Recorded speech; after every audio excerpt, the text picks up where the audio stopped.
Hi friends, welcome to TNPSC max Vishal. நேற்று பிஞ்சிறு பொது மடங்கெலாம் பார்த்தோம். அதோட எக்ஸாம்பிள்லாம் இப்போ பார்க்கலாம். 4 மற்றும் 5 பெருக்கல் வாய்ப்பாடுகளை 10 வரை பின்வருமாறு எழுதுக கொடுத்துருக்காங்க. 4ஓட வாய்ப்பாடு எழுதுனா 4, 8, 12, 16, 20, 24 அது மாதிரி 40 வரைக்கும் எழுதணும். அடுத்தது 5 எழுதுனா 5, 10, 15 அது மாதிரி எக்ஸ்ட்ரா போயிட்டே இருக்கும். இதில் வந்து காமனாக என்ன இருக்குது பாருங்கள். காமனாக 20, 40ன்னு இருக்குது. மீச்சிறு பொது மடங்கு அதெல்லாம் சின்னதாக இருக்கிறது தான் நம்ம எழுதணும். அப்போ 20 தான் இதுக்கு ஆன்சராக இருக்கும். நெக்ஸ்ட் கொஸ்டின் பாருங்கள். அனு தனது தங்கையின் பிறந்தநாள் விழாவில் வழங்குவதற்கு கேழ்வரகு லட்டுகளையும் தட்டை முறுக்குகளையும் வாங்க விரும்புகிறார். கேழ்வரகு லட்டுகள் ஒரு பொட்டலத்திற்கு 4 வீதமும் தட்டை முறுக்குகள் ஒரு பொட்டலத்திற்கு 6 வீதமும் கிடைக்கும்.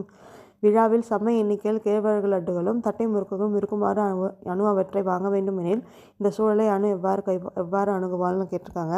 நீங்கள் எவ்வளோ பெரிய கொஷினாக இருக்கலாம் நீங்கள் யோசிக்காதீங்க.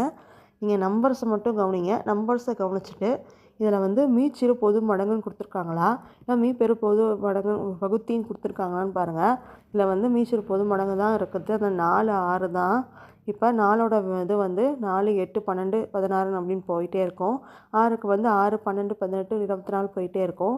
இதில் எது காமனாக இருக்குதுன்னு பார்த்தீங்கன்னா 12 தான் காமனாக இருக்குது. இப்போ மீச்சிறு பொது மடங்கு வந்து 12ன்னு நம்ம சொல்லிடலாம். இதுலேருந்து அடுத்தது 4 அலகுகள் மற்றும் 5 அலகுகள் நீளமுடைய சிவப்பு மற்றும் நீல வண்ண பாய்கள் பின்வருமாறு கருதுவோம் சொல்லியிருக்காங்க. 4, 5 4ஓட மடங்குனா 4, 8, 12 அது மாதிரி போயிட்டே இருக்கும். இப்போ 5, 10, 15, 20 இப்போ எதுலாம் காமனாக இருக்குன்னு பார்த்தீங்கன்னா 20 காமனாக இருக்கும். மீச்சிறு பொது மடங்கு வந்து 20 காமனாக இருக்கும்னு சொல்லிடலாம். அடுத்தது இதை வந்து 2 விதமாக இது பண்ணலாம். வகுத்தல் முறையிலும் கண்டுபிடிக்கலாம், பகா காரணிகள் முறையிலும் கண்டுபிடிக்கலாம். அந்த இதெல்லாம் பார்க்கலாம். கொஷின்ஸு 156 மற்றும் 124 ஆகிய எண்களின் மீசிமா காண்கன்னு சொல்லியிருக்காங்க. வகுத்தல் முறைனா இந்த மாதிரி எல் டிவிஷன் மெத்தடில் வகுத்தல் போட வேண்டியது தான். 156 2ஆல் பண்ணும்போது 78, மறுபடியும் 2ஆல் பண்ணுறோம், மறுபடியும் 3ஆல் பண்ணுறோம், 13ஆல் பண்ணுறோம், 31ஆல் பண்ணுறோம். இப்போ எல்லாத்தையும் மல்டிப்ளை பண்ணால் தான் மீசிமா. எதெல்லாம் காமனாக இல்லாததையும் நம்ம எடுத்துக்கிறோம். மீசிமாவில் எடுத்துக்கிட்டே பண்ணால் 4836 இதுக்கு கிடைக்கிது. அடுத்தது வந்து பகா காரணிகள் பயன்படுத்தும் முறைனா 156 வந்து 2x78 பிரிக்கலாம்.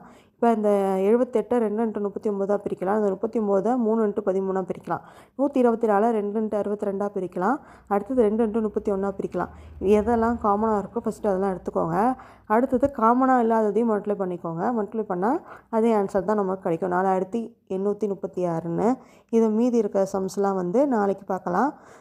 சேனலுக்கு சப்போர்ட் பண்ணுங்கள், சப்ஸ்கிரைப் பண்ணுங்கள், கமெண்ட் பண்ணுங்கள், லைக் பண்ணுங்கள், உங்கள் ஃப்ரெண்ட்ஸ்க்கெலாம் மறக்காமல் ஷேர் பண்ணுங்கள். இல்லை வேறு மாதிரி நான் நடத்துறதுனாலும் சொல்லுங்கள். உங்களுக்கு புரியலனாலும் கமெண்ட் பண்ணுங்கள்.